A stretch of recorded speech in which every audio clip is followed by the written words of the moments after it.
Hello and welcome to The Right Perspective. And today we're going to talk about a leader who, personally, I believe is one of the most unsung as far as our freedom struggle is concerned. A person who went to great lengths to try and ensure that there is an army that stands. And he always believed that you've got to fight for what is yours. Nobody's going to give it to you on a platter. Netaji Subhash Chandra Bose. But there are a few gentlemen who have taken this thought and have been obsessed with it for nearly 2 decades now. And they are on a mission for Netaji. One of them today is joining us, Chandrachud Ghosh, whose book is up for pre-order, Bose, the Untold Story. So this is a series of many books that you've written that you guys at Mission Netaji have written, Chandrachud Ghosh. First up, congratulations on the new book and thank you for joining me here on this conversation. But what is the untold story about Bose? Let me ask you that. Well, first of all, Anand, thank you very much for having me on the show. And it's a pleasure, always a pleasure to talk to you. And the untold story is, let me start by giving you a small piece of statistics. If we consider the active period of Netaji Subhash Chandra Bose's political life, and we look at their political output, the written output of three top leaders, Mahatma Gandhi, Pandit Nehru, and Subhash Bose. So for that period of 1921 to 1945, if we look at the collected works of Mahatma Gandhi, we have nearly 30,000 printed pages. Yes. For Pandit Nehru, we have nearly 9,000 pages. And compared to them, for Netaji, we have just about 3,000 printed pages. That is 1/3 of Pandit Nehru and 1/10 of Mahatma Gandhi. Certainly he did not write or speak any less than the other two. But then that's all that has been put out in public domain. So that gives you a snapshot of how much we know of the man. Well, the broad contours have always been known. The broad key headline events of his life are already very well known to most of our countrymen. I mean, he was rusticated from the Presidency College for assaulting a professor. And then he went and stood fourth in the ICS. He went to England and stood fourth in the ICS.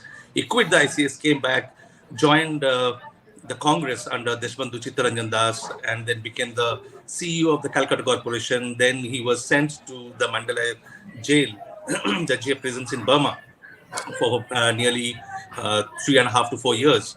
And then he came back and joined Congress, stood up as a young voice, a rebellious voice against Mahatma Gandhi's policy. And then in 1932, he was arrested, and then after that, packed off to 4 years exile in Europe. He came back, became the president, again rebelled against Mahatma Gandhi, won the presidential election against Gandhiji's wishes. And then he left the country, went to Germany, set up a Free India Center, almost a government, and was raising an army. From Germany, he came to East Asia, where he set up a proper provisional government of Azad Hind, set up a proper Indian National Army. And so these are the broad contours, which are all pretty much well known. But then, I mean, in a formula, his biography, his story has always been told in a set pattern, set formula, where the broad headlines take up so much space that we lose sight of the man. We lose sight of the man in the sense, I mean, was he just rushing from one spot to another without pausing and thinking what free India would be? Do we really know what his stand on secularism was? What his thoughts on religious freedom was? Or do we know the full picture? Do we know the full story? And what was his interaction with the revolutionary societies? What was the extent of his interaction with the revolutionary societies across the country? He was not only a leader of Bengal. Surprisingly, although, I mean, he had a very, very strong base in Bengal, and yet he had reached out to the societies in Maharashtra, in Punjab, in the Northwest Frontier province, and he had massive support in those areas. He toured extensively in South India, in Andhra, in Tamil Nadu. So all these networks that he established, what was their role? I mean, what kind of interaction was he having? What was his vision? And when he rebelled against Gandhiji, why would he? It was not just a power struggle. I mean, he had a very uh, articulated, well articulated view. He had differed with Gandhiji a number of times and over very specific policy issues. What were those policy issues? I mean, was it just no, no, I want freedom, and right now was that the only issue? No, no I mean, certainly not. He had a very clear vision. So when he goes to Germany, what plan does he take there? I mean, was he a fascist collaborator? Was he a Nazi collaborator? The way the world, particularly the Western world, tries to put him in that imagery, in that symbol. I mean, they have reduced Subhash Chandra Bose, the Western media and the Western press have reduced Subhash Chandra Bose to that single definition of a Nazi collaborator. But is that all there is to him? Certainly not. And he comes back to Japan, and then from Japan, the INA comes back defeated into the country. And then, as soon as they step into the country, there's a massive mass upsurge. What was the nature of that upsurge? How were the British administrators grappling with them? And what impact did it have? Did it have any impact at all? So all these things, I won't say these, all of these are unknown. Much of them are known. Yes. There is certainly many uh, areas which have never been emphasized, which are less told, less known, and certainly there are areas which have been covered, which have been suppressed. I mean, by our Right. academic historians and historians who have put Subhash Bose's story into a very set pattern and formula. So the effort of this book is to break out of that formula and look into the multiple dimensions of the man. So, who was, let me ask you this, out of the 3,000 pages, you might have at least about half of those 3,000 pages must have come from Mission Netaji itself or members. That includes you, Anuj Dhar, and Srijit, and so many others. But let me ask you this. Did Bose die on the 18th of August 1945? Well, all the evidence that we have been able to gather till now, certainly not. Certainly So not. he did. So he lived beyond 18th August 1945. There are arguments that you've made in your previous books where you have argued that he found his way back into India. So is that part of the untold story to further embellish that argument? Well, Anand, in this book, deliberately, I have not touched upon the mystery at all, because the mystery being by itself such a big issue, I didn't want to put it as an end chapter, which most biographies do. It deserves to be told completely separately and in full detail, which we have tried to do over the years through Anuj's India's Biggest Cover Up and then our joint authorship, Conundrum.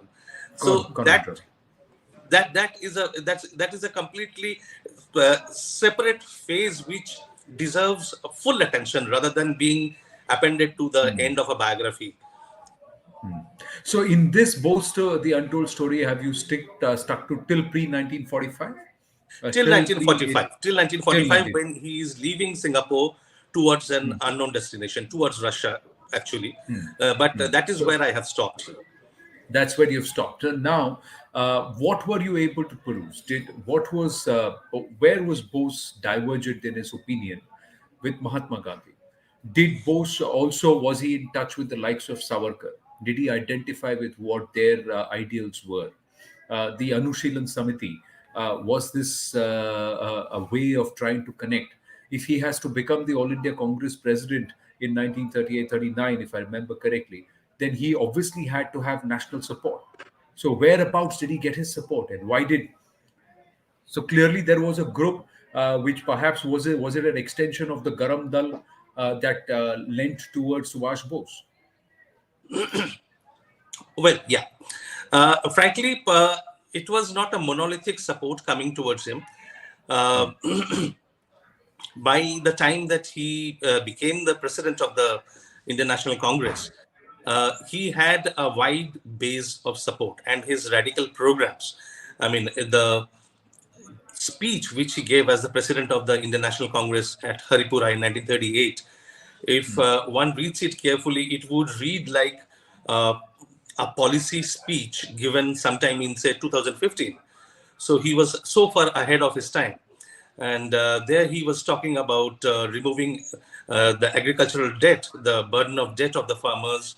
He was emphasizing on the need for population control, talking about monetary policy, talking about uh, religious freedom, the common language.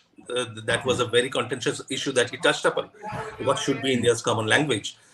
So all these issues, I mean, the issues that we are still grappling with in modern India. He was discussing those in minute detail. India's foreign policy. What should India's foreign policy? I mean, we heard Narendra Modi come to power with the motto "India First," but then we see Subhash Chandra Bose talking non-stop in 1939 when the World War has just started that India must think of herself first. India comes first. So rather than having universal humanitarian points of view, which are important, no doubt, but keeping them ahead of your national interest is not going to serve India. So coming back to a question of his network of support, these were mainly the youth organizations across the country. We had the Naujawan Bharat Sabha, we had the Anushilan and the Jugantar were the two main revolutionary societies in Bengal. But unfortunately for Bengal, most of the times there was a very deep internecine conflict between these revolutionary groups, and that had caused a split within the Bengal Congress also. But there were other radical youth organizations, radical revolutionary societies. For example, the one led by Master Surya Sen of the Chittagong Armory raid case. Then there were groups in Dhaka. There were groups in Barisal. Most of these places are now in Bangladesh. And Right. these groups strongly stood behind him. They were radical in their policy, radical in their outlook. They wanted freedom, and they had taken to very strong, violent policies. And Subhash was constantly having a dialogue with them, trying to impress upon them that uh, individual political assassinations are, I mean, they might have worked at that at one time, but they are not going to take us very far. So what we need to do Right. is to organize. So he put a lot of stress on organizing these small organizations, uh, bring them together, build up a volunteer corps. And he was successful to the extent where I have shown in the biography that up to the level of viceroy, they were really worried. And the volunteer corps that he started building up from 1928, as when the National Congress session happened in Calcutta, Pandit Motilal Nehru was the president of it, and Subhash organized the volunteer corps in completely military model, unarmed, armed with only lathis. No firearms were allowed, but so disciplined and so well trained they were. It was to complete distaste of Mahatma Gandhi. He didn't like it at all, Yeah, right. but it was appreciated all over. And the British administrators, the governor, the viceroy, the viceroy's council members, they were worried. I mean, we see the viceroy communicating with the Secretary of State in London, what can be done and what should be done, because this is becoming a huge threat. And so he is organizing these radical forces. He is building networks with the radical forces in United Provinces. People like Sachindranath Sanal, Jogesh Chandra Chatterjee. These were the original revolutionaries of the First World War era. And with Bhagat Singh's HSRA, Hindustan Socialist Republican Association, with the Naujawan Bharat Sabha, with the Kirti Kisan Party in Punjab, and in Maharashtra, he is getting support from the radicals like K.F. Nariman, uh, who was solidly standing behind him. So he is getting a massive support from the youth and the radical section of the awakened society, and that is causing Right. headache, unfortunately. I mean, of course, to the British administrators, but also to the Gandhian High Command in the Congress. So nobody wants in the High Command, nobody wants him to become a Congress president for the second time. So these were factors at play, and with in 1929, the major policy difference, the major difference that he had with Gandhiji was, of course, I mean, 1929, when complete independence was declared as the goal of the Yeah. Indian National Congress. In 1928, Subhash and Jawaharlal, both Pandit Nehru, both tried to have complete independence as the goal, but they, because of the insistence of Mahatma Gandhi and Pandit Motilal Nehru, they uh, gave in for that 1 year when Gandhiji said that, okay, let's wait for 1 year. We have the Nehru Constitution in front of us. Let us offer it to the British government. Give them 1 year, and if they don't accept it, in 1929 we will declare complete independence as a goal. But when the 1929 Congress happened in Lahore, Subhas said, I mean, why are we even declaring complete independence as our goal? Why can't we, as the biggest organization, political organization in this country, set up a parallel government? Let's set up a parallel government. And Yeah. uh, and the idea was so radical that, I mean, Gandhiji dedicated hours to cut his arguments and have it rejected, his amendment. And then again in 1939, 10 years later, he comes up, he says that, well, enough is enough. The war has started. The British government is exploiting our country without the permission of the people of this country. They are just using our materials, our resources, our people, Yeah. sending all over the world. Let's give them just 6 hours, 6 months ultimatum, and then let's get into a movement, a satyagraha movement, a civil disobedience movement. And if we can do that well, we will surely be able to Break gain. away. So Yeah. that too is not liked by the Gandhian High Command, and the conflict increases, and then he is thrown out of the Congress. The Well, Bose brothers. did Subhash Bose envisage partition? Did Subhash Bose, what was Subhash Bose's position as far as the Muslim League was concerned? This two nation theory was concerned. He opposed partition tooth and nail. See, I mean, when we talk about partition, the way finally the shape in which Pakistan came in, that shape developed pretty later, much later. And Yeah. the earlier ideas of having the country divided into two units, which was according to the Muslim League's theory and Jinnah's proposition, that Hindus and Muslims are two nations, two different nations, and so the provinces should be split in a way where under a federal government we have two different units. So Subhash was completely against it, and obviously he was very much for religious freedom. So he kept saying that, I mean, this is a creation of the British government. The Muslim League is a party of yes men and traitors.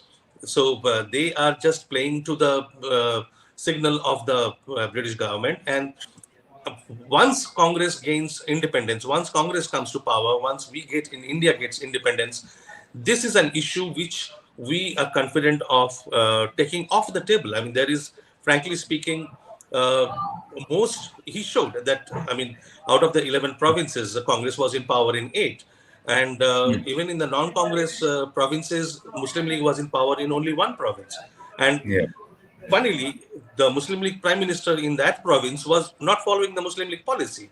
So he said, where is the Muslim League? I mean, how can you even claim that you are the sole representative of the Muslims of this country? And Subhash had a background, such a background of standing for communal unity and building an India where communities came together, where minorities had their say, had their voice, that even people who subscribe to Muslim League ideology or policy, or they were members of the Muslim League, they were supporting him. So he played along with the Hindu. He tried to build a broad collaboration, an alliance, trying to bring Hindu Mahasabha from one side, the Muslim League from the other side.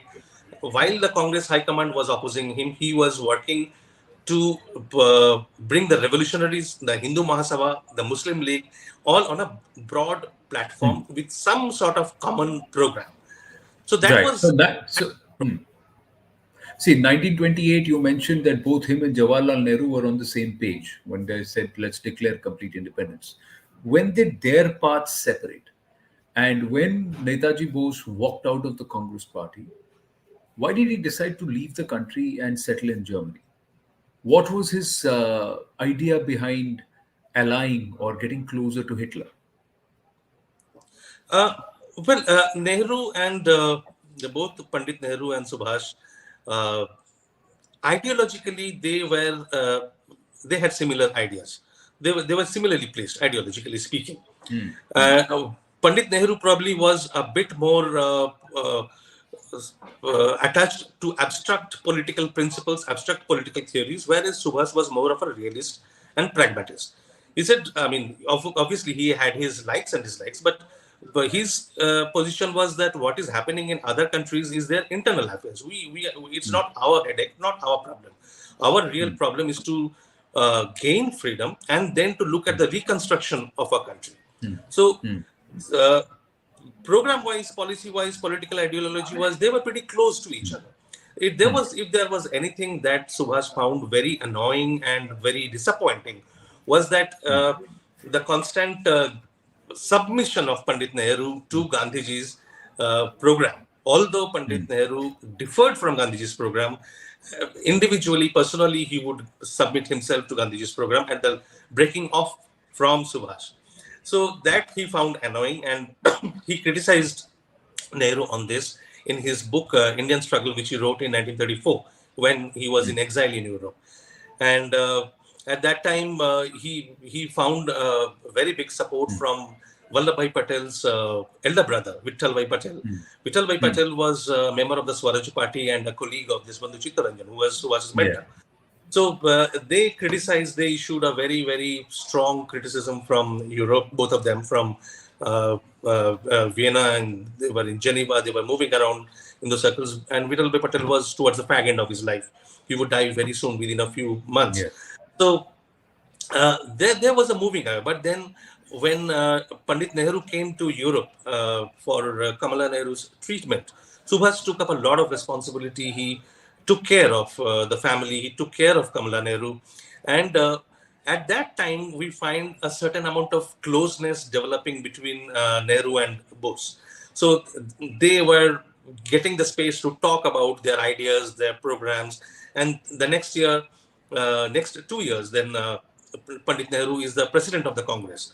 So Subhas giving him complete, full support for all his programs. He's taking his guidance. He's writing to him very affectionate letters, and this continued till around mid 1938. But then after that, the ideas started diverging, their methodology started diverging, their global outlook, the foreign policy outlooks started clashing. And there was, even then, Nehru tried to patch up between the Gandhian High Command and Subhash, but Nehru was himself drifting away towards the Gandhian High Command. So Right. the full break happened after 1939, and this was as much over personality as over ideology. So Over it. there, that divergence happened. Great. Chandrachud Ghosh, always pleasure, and always there is so much more to talk about because there is so much of information that's not being spoken about.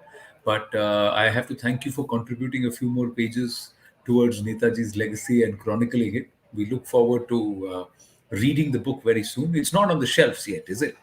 It's not on the shelves yet, but it is available for pre-order on Amazon and Flipkart. So I hope uh,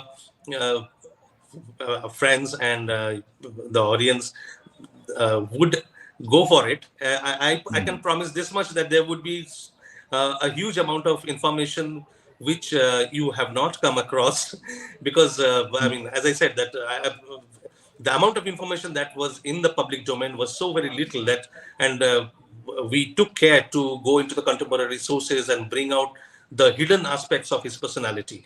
So hopefully I will be able to meet that demand, and hopefully we'll get a lot of support from the readers.